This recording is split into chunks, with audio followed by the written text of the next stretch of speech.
How to fix Microsoft Edge 151.x crashing when launched in Windows 11.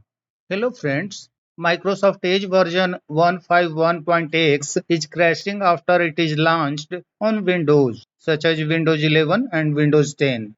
Follow the steps to fix it. Go to the video description first and download a DLL file. A DLL file named tbs.dll is necessary to fix this error. So go to the download link and download tbs.dll and unzip it. Let's follow. Go to the video description and click on the link given there.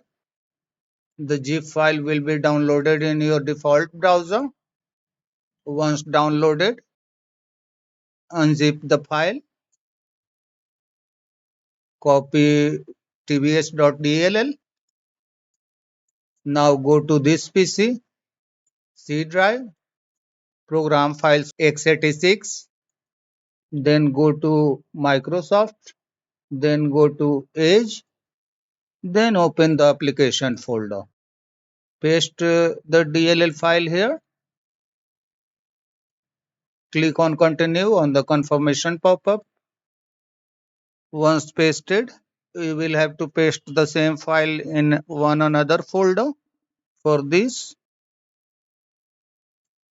go to C drive, program files x86, Microsoft,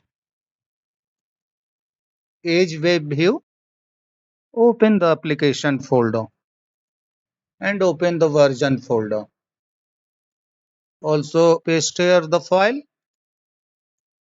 continue, close the folder, close all the running tasks and restart your computer. The issue should be fixed now. That's all friends. Thanks for watching the video.